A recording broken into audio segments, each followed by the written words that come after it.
अस्सलाम जी। हम लोग बात कर रहे थे एंटी प्रोटोजोल ड्रग की। एंटी प्रोटोजोल ड्रग में हम लोग बात कर रहे थे जी एंटी मलेरियल ड्रग्स की। अगर हम लोग एंटी मलेरियल ड्रग्स में हम लोगों ने पहले पढ़ी जी क्विनिन पढ़ी, क्लोरोक्विन पढ़ी, आर्टेमिसिनिन पढ़े, हम लोगों ने मेफ्लोक्विनिन पढ़ी, प्राइमाक्विन पढ़ी। अब हम लोग नेक्स्ट थोड़ी सी क्लासिफिकेशन पढ़ेंगे, इसमें इसको एंड कर देंगे एंटी मलेरिया को। एंड पे हम लोग थोड़ी सी डिस्कशन इस बात में कर लेंगे कि हमारे पास ड्रग ऑफ चॉइस किस केस में कौन सी है, ताकि आपको पता हो कि कौन सी ड्रग किस केस में दे देनी हम लोगों ने। हमारे पास है जी नेक्स्ट एंटीफोलेट ड्रग्स। एंटीफोलेट ड्रग्स के अंदर हमारे पास आती है जी सल्फा मेथोक्साजोल आ जाती है हमारे पास, ठीक है जी। सल्फा मिथॉक्साजोल आ जाती है, सल्फा डायाजीन आ जाती है, प्रोगोवानिल आ जाती है हमारे पास, आपने ये नाम पढ़े होंगे। पायरीमेथामीन आ जाती है हमारे पास, ठीक है। तो हमारे पास ये एंटीफोलेट ड्रग इनके करती हैं हमारे पास फॉलिक एसिड की सिंथेसिस को इनहिबिट कर देती हैं। अब हमें पता है कि फॉलिक एसिड हमारे पास नेसेसरी होता है प्यूरिन्स के बनने के लिए। प्यूरिन्स नहीं होंगी हमारे पास तो डीएनए नहीं बनेगा। जब डीएनए या न्यूक्लिक एसिड नहीं बनेगा उसका, तो वो आगे रेप्लिकेट कैसे करेगा या अपना फंक्शन कैसे परफॉर्म करेगा कोई भी ऑर्गेनिज्म।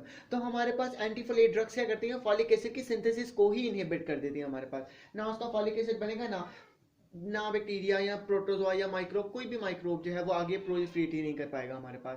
तो अगर हम लोग इसकी बात करें तो इसका मैकेनिज्म आप लोगों ने पढ़ा था, हमारे पास ये पापा होता है पैरामाइनो बेंजोइक एसिड, ये चेंज होता है जी हमारे पास डाईहाइड्रोफॉलिक एसिड के अंदर, ठीक है जी। डाईहाइड्रोफॉलिक एसिड से हमारे पास चेंज होता है जी टेट्राहाइड्रोफॉलिक एसिड के अंदर, फिर ये आगे प्यूरिन्स में चेंज होता है या फॉलिक एसिड में, जो भी इसका आगे वाला मैकेनिज्म से हमारा कंसर्न नहीं है।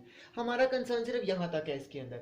पापा से ये हमारे पास डाईहाइड्रोफॉलिक एसिड के अंदर चेंज होता है with the help of enzyme dihydropteroate, dihydropteroate synthase, ठीक है। अब हमारे पास ये एंजाइम का करता है कि पैरामाइनो बेंजोइक एसिड को कन्वर्ट कर देता है डाईहाइड्रोफॉलिक एसिड के अंदर। नेक्स्ट हमारे पास ये डाईहाइड्रोफॉलिक एसिड जो है ये कन्वर्ट होता है टेट्राहाइड्रोफॉलिक एसिड के अंदर with the help of dihydrofolic acid reductase, dihydrofolic acid reductase, ठीक है जी। अब हमारे पास एंटीफोलेट ड्रग्स क्या करती हैं, इन दो एंजाइम्स के ऊपर बेसिकली हमारे पास एक्ट करती हैं। हमारे पास जो है ना, हमारे पास है जी सल्फाडॉक्साइन, एक हमारे पास और ड्रग है डेप्सोन, यहाँ लिख देता हूँ मैं साइड पे ताकि आप लोगों को क्लियर हो जाए हमारे पास कौन कौन सी ड्रग है जी हमारे पास। एक है जी डेप्सोन और एक है जी सल्फाडॉक्साइन। ये दोनों ड्रग्स जो है ना ये हमारे पास इनहिबिट करती हैं इस एंजाइम को, डाईहाइड्रोटेरोएट सिंथेज को, ठीक है जी। जो हमारे पास है पायरीमेथामीन और हाँ जी, पायरीमेथामीन और प्रोगवानिल, ये हमारे पास इनहिबिट करती हैं जी डाईहाइड्रोफॉलिक एसिड रिडक्टेज को। हमारे पास ये दो ड्रग्स जो है ना इस तरीके से ऐड करती हैं, दो ड्रग्स डिफरेंट एंजाइम को मतलब इनहिबिट करके ऐड करती हैं। इस तरह फॉलिक एसिड की सिंथेसिस जो है हमारे पास रुक जाती है। तो ये हमारे पास एक बेसिक मैकेनिज्म था जिसके थ्रू हमारे पास ये जो ड्रग्स हैं हमारे पास एक्ट करती हैं। अगर इसके बाद अगर हम लोग बात करें जी इनके मैकेनिज्म ऑफ एक्शन की हो गई है, क्लिनिकल यूजेस की अगर हम लोग बात करें, इसकी फार्माकोकाइनेटिक में याद रखने वाली कोई खास बात नहीं है, हमें सिर्फ वो पढ़ना है जो आपको याद रह सके। ऑरली देते हैं, अब्जॉर्ब हो जाती हैं, किडनी से मेटाबोलाइज होती हैं, सॉरी लिवर से मेटाबोलाइज होती हैं, किडनी से हमारे पास यूरिन के थ्रू एक्सक्रीट आउट हो जाती हैं। डेफिनेटली हमारे पास जिन इनके फार्माकोकाइनेटिक डिसाइड करती है इनकी टॉक्सिसिटी को। क्लिनिकल यूजेस की बात करें तो आपने इसके बारे में एक चीज़ बस खास तौर पे याद रख लेनी है, इनको यूज़ करते हैं जी प्रोफाइलैक्सिस में। लेकिन प्रोफाइलैक्सिस में भी कभी इनको सिंगल एजेंट के तौर पे यूज़ नहीं किया जाता, इनको अकेले इस्तेमाल नहीं करना, ठीक है। आपने जब भी देते हैं हम लोग ना इनको कॉम्बिनेशन में देते हैं। किनके साथ कॉम्बिनेशन में देते हैं जी, हम लोग इनको अमूमन दे देते हैं जी क्लोरोक्विन के साथ, ठीक है। क्लोरोक्विन के साथ देते हैं किसमें, नॉन रेजिस्टेंट, ठीक है। हमारे पास नॉन रेजिस्टेंट पी फाल्सीपैरम के केस में इनको हम लोग देते हैं कॉम्बिनेशन में विद क्लोरोक्विन, ठीक है। प्रोफाइलैक्सिस में दे देते हैं। एक चीज और याद रख लें, ना ही ये गमीटोसिडल है ना ही ये टिश्यू शिजोंटिसिडल है। एंटीफोलेट ड्रग्स आर जस्ट ब्लड शिजोंटिसिडल्स, ठीक है। ये सिर्फ ब्लड में एक्ट करती है, टिश्यूज में जाके इनका कोई काम नहीं है हमारे पास। इसके अलावा टॉक्सोप्लाज्मोसिस में हमारे पास यूज हो जाती है, टॉक्सोप्लाज्मोसिस, ठीक है। इसके अलावा हमारे पास पीजी वोडिसाई न्यूमोसिस्टस हमारे पास एक इन्फेक्शन है, उसमें भी इस्तेमाल हो जाती है। फैंसीडार इनका एक कॉम्बिनेशन हमारे पास आता है जिसमें हमारे पास होती है जी पायरीमेथामीन और सल्फाडायजीन। तो आपने इसको याद कर लेना है कि छोटी सी हमारे पास थी पायरीमेथामीन और सल्फाडॉक्साइन हमारे पास फैंसी डार के अंदर होता है। फैंसी डार मैंने यहाँ लिख भी दिया है ताकि पता चल जाए, तो बस इतनी सी बातें याद रख लें क्लिनिकल यूजेस में कि आपने अकेली नहीं देनी, कम्बिनेशन में देनी है। कम्बिनेशन में क्लोरोक्विन के साथ देंगे तो नॉन रेजिस्टेंट फाल्सीपैरम के साथ दे देते हैं, इस केस में देते हैं। टॉक्सोप्लाज्मोसिस में भी ट्रीट करते हैं। फेंसीडार हमारे पास इसकी कम्बिनेशन ड्रग अवेलेबल है। समटाइम वो पूछ लेता है कि फेंसीडार की कंपोजिशन हमारे पास क्या है, तो आपको पता हो सल्फाडॉक्साइन एंड पायरीमेथामीन। टॉक्सिसिटी की बात करें तो हमारे पास जीआईटी टॉक्सिसिटी कर देती है, हेडेक, नोजिया, वॉमिटिंग, डायरिया, ये सब कुछ तो हर ड्रग करती ही करती है ना, तो याद ही कर लें आप लोग। किडनी से एक्सक्रीट होती है तो रीनल डैमेज भी कर देती है हमारे पास। डर्मेटोलॉजिकल इफेक्ट इनका ना कि मतलब स्किन पे भी इफेक्ट करती है आपके पास, ठीक है। प्रोग्वानिल का एक पेट साइड इफेक्ट है कि ये माउथ अल्सर काज कर देता है हमारे पास ना। एलोपीशिया भी काज कर देता है प्रोग्वानिल, लेकिन ये माउथ अल्सर्स बहुत ज्यादा काज करता है हमारे पास। नेक्स्ट अगर हम लोग बात करें एंटीबायोटिक्स की, एंटीबायोटिक्स में ना हमारे पास दो ड्रग्स आती हैं। एंटीबायोटिक्स में कौन सी ड्रग्स आती हैं जी, हमारे पास एक आती है जी डॉक्सीसाइक्लिन आती है, एक हमारे पास क्लिंडामाइसिन आती है, ठीक है। डॉक्सीसाइक्लिन हमारे पास क्या टेट्रासाइक्लिन है, प्रोटीन सिंथेसिस इनहिबिटर है हमारे पास, ठीक है जी। इसके अलावा हमारे पास एक क्लिंडामाइसिन है। बेसिकली आप याद रख लें क्लिंडामाइसिन को तो आप कम्बिनेशन में देते हैं जी, क्विनीन के साथ देते हैं या आर्टिसोनेट के साथ देते हैं। इसके अलावा आपने क्लिंडामाइसिन की कोई भी बात याद नहीं रखनी, पढ़ लेना है इसको, लेकिन याद रखने वाली बात सिर्फ यही थी कि अकेले नहीं देते मलेरिया के, इसमें कम्बिनेशन में देते हैं। डॉक्सीसाइक्लिन की बात करें तो इसको हम लोग मतलब प्रोफाइलैक्सिस के तौर पे देते हैं, ठीक है। डॉक्सीसाइक्लिन के ना एडवर्स इफेक्ट्स हमारे पास थोड़े से आ जाते हैं। फोटो सेंसिटिविटी कर देती है हमारे पास, ईसोफेजाइटिस, ये जो डॉक्सीसाइक्लिन है ये हमारे पास ईसोफेजाइटिस कर देती है हमारे पास, ठीक है। फोटो सेंसिटिविटी कर देती है। तो इस हिसाब से ना इसका इसका भी रोल है, लेकिन कम इस्तेमाल करते हैं। प्रोफाइलैक्सिस में ये भी बड़ी अच्छी ड्रग है, मेफ्लोक्विनिन हमारे पास प्रोफाइलैक्सिस में है ये अच्छी, तो ये दोनों हमारे पास प्रोफाइलैक्सिस की एक अच्छी ड्रग है हमारे पास। इसके अलावा इनमें याद रखने वाली कोई भी ऐसी बात नहीं थी। नेक्स्ट हमारे पास जो ड्रग्स हैं इनके अंदर अगर हम लोग इनकी मतलब नेक्स्ट ड्रग्स की बात करें तो लास्ट हमारे पास ड्रग्स है तीन, अमोडियाक्विन, अटोवाकोन और हेलोफेंट्रिन और ल्यूमीफेंट्रिन। अब इनके बारे में आपने सिर्फ ये बातें याद रखनी है जो हम मतलब पढ़ें, अभी डिस्कस कर लेंगे, बाकी आप पढ़ना चाहें तो आप खुद से पढ़ सकते हैं। याद रखने वाली बात इनमें और कोई भी नहीं है। याद कर लीजिए अमोडियाक्विन हमारे पास एक कम्बिनेशन की फॉर्म में आती है, एक ड्रग की फॉर्म में आती है आर्सुकम। आर्सुकम की कंपोजिशन वाइवे में पूछ सकता है आपके पास ही। हमारे पास ना बहुत कम ऐसी ड्रग्स है जिनकी कंपोजिशन पूछी जाती है। एक हमारे पास है आर्सुकम जिसकी है जी अमोडियाक्विन और आर्टिसोनेट।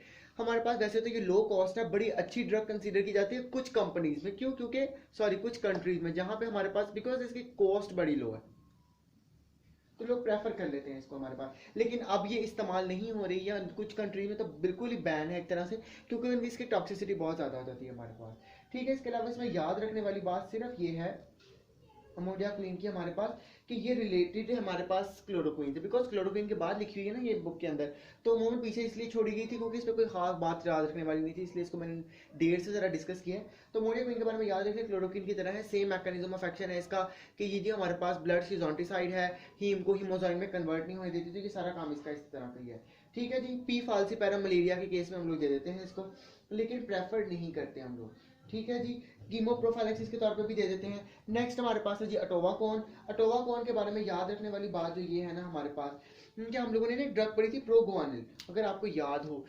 लास्ट अभी प्रोगुआनिल, प्रोगुआनिल के बारे में ना हम लोगों ने पढ़ा था कि हमारे पास फॉलिक एसिड सिंथेसिस इनहिबिटर है हमारे पास, डाइहाइड्रोफोलिक एसिड डाइहाइड्रोफोलेट रिडक्टेज एंजाइम को ना ये हमारे पास इनहिबिट करती है। तो हमारे पास ना ये इसके साथ मतलब कॉम्बिनेशन में हम लोग देते हैं, जिसका जो कॉम्बिनेशन बनता है ना वो हमारे पास बनता है जी मेलारॉन का, ठीक है जी। मेलारॉन ये आपने याद रखना है। हमारे पास ना टोबाको को हम लोग कॉम्बिनेशन में देते हैं प्रोग्वानिल के साथ, प्रोग्वानिल का भी मैंने आपको बताया, इनका जो कॉम्बिनेशन है ना उसको कहते हैं मेलारॉन। याद रख ले मेलारॉन की कॉम्बिनेशन मतलब वो वाइवे में पूछता है। तो लास्ट में ना हमारे पास ये कुछ कॉम्बिनेशन है, ये आपने याद रख लेने हैं। आर्सुकम अभी हमने पढ़ा, मेलारॉन, मेलारॉन में क्या है प्रोग्वानिल है जो फॉलिक एसिड सिंथेसिस इनहिबिटर है, और टोबाक्विनोन है हमारे पास, ठीक है। याद रख ले टोबाक्विनोन ना प्रेगनेंसी में नहीं आपने देनी, कॉन्ट्रा इंडिकेटेड है हमारे पास। अब ये मेलारॉन का यूज क्या है, मेलारॉन का यूज इतना अच्छा है कि ये हमारे पास रेजिस्टेंट केसेस के अंदर बहुत अच्छी है। पी फाल्सीपैरम के जो हमारे पास रेजिस्टेंट केसेस है ना उसके अंदर ये मेलारॉन का कॉम्बिनेशन बेहतरीन है कि ये जाके ब्लड से उसकी फॉलिक एसिड सिंथेसिस भी इनहिबिट कर देती है और बाकी काम भी इसको डिस्ट्रॉय भी हमारे पास कर देती है। इनके अलावा इस चीज के अलावा इसमें याद रखने वाली कोई खास बात नहीं है। साइड इफेक्ट्स हमारे पास अटोवाको इनके क्या होंगे जी, diarrhoea, headache, nausea, vomiting, rash कर देती है कुछ हद तक, ज्यादा नहीं थोड़ी सी कर देती है। इसके अलावा कीमोप्रोफाइलैक्सिस में भी आप टोबाक्विनोन को यूज कर सकते हैं जी, कीमोप्रोफाइलैक्सिस में। इसके अलावा पीजी वोरिसाई न्यूमोसिस्टस के अंदर में हमारे पास इस इन्फेक्शन में भी हमारे पास यूज हो जाती है। इसके अलावा इसके अंदर खास याद रखने वाली कोई भी बात नहीं है। नेक्स्ट हमारे पास है जी हेलोफेंट्रीन और ल्यूमीफेंट्रीन। हेलोफेंट्रीन की तो कार्डियोटॉक्सिसिटी इतनी ज़्यादा है हमारे पास कि इसको तो इस्तेमाल ही नहीं करते हम लोग। और जहाँ तक बात है हमारे पास ल्यूमीफेंट्रीन की, ल्यूमीफेंट्रीन का भी हमारे पास एक कम्बिनेशन बहुत मशहूर है। इसका जो कम्बिनेशन है ना हमारे पास, उसको कहते हैं जी क्वार्टम की, कंबाइन होती है हमारे पास आर्टिमिथर के साथ। आपको याद हो मैंने आर्टिमिसिन जब शुरू में करवाए थे ना और डेरिवेटिव, तो मैंने 5 कम्बिनेशन लिखे थे। आपने कम्बिनेशन को रट्टा लगा लेना, याद कर लेना, घोल के पी लेना ताकि आपको पता हो। तो हेलो ल्यूमीफेंट्रीन को ना हम आर्टिमिथर के साथ देते हैं in the form of Coartem, sorry. ठीक है जी, हमारे पास ये, इसके अलावा इसमें कुछ भी बात जो है ना ऐसी वो याद रखने वाली नहीं है हमारे पास। एट द एंड हम थोड़ी सी बात कर लें इस हवाले से कि हमारे पास, हाँ, ये जो कॉम्बिनेशन है ना रेजिस्टेंट केसेस में हमारे पास बहुत अच्छा है, बहुत ही ज़्यादा अच्छा है in the case of resistant cases. अगर हम लोग बात करें इंपॉर्टेंट की, तो आप ये बातें याद रख लें। अगर आपको वाइवे में या सिनेरियो में या क्वेश्चन में एमसीक्यू में आई थी कि नॉन फाल्सीपैरम मलेरिया है, एक तो है जी नॉन फाल्सीपैरम और दूसरा है जी नॉन रेजिस्टेंट, तो आपने क्लोरोक्वीन दे देनी है। क्या कहा मैंने जी कि नॉन फाल्सीपैरम है, नॉन फाल्सीपैरम है और नॉन रेजिस्टेंट है, तो आपने क्लोरोक्वीन दे देनी है। ठीक है, क्लोरोक्वीन को प्रेफर किया जाता है, फर्स्ट ड्रग ऑफ चॉइस हमारे पास होती है। आपने किसी और ड्रग की तरफ नहीं जाना। अगर आप वो लोग कहें कि जी पी विवैक्स है, अगर उन्होंने मेंशन कर दिया है कि विवैक्स या ओव्यूल में से कोई प्लाज्मोडियम है हमारे पास, तो आपने क्लोरोक्वीन के साथ हमारे पास प्राइमाक्वीन ऐड कर देनी, क्योंकि मैं पता है प्राइमाक्वीन इज अ टिश्यू शिजोंटिसाइड। ठीक है, अगर वो आपको कह दे जी कि रेजिस्टेंट पी फाल्सी पैरम है, आपके पास रेजिस्टेंट है और है भी पी फाल्सी पैरम, तो आपने पहले जाना है जी क्वार्टम के पास।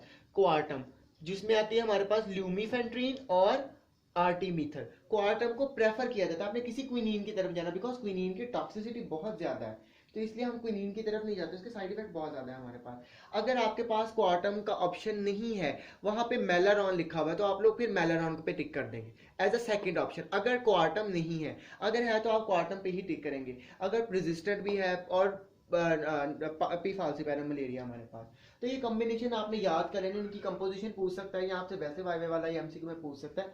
इनके अलावा इसमें कोई भी बात याद रखने वाली नहीं थी। यहाँ पे हमारा एंटी मलेरियल खत्म होता है। If you have any query you can always ask me. Thank you.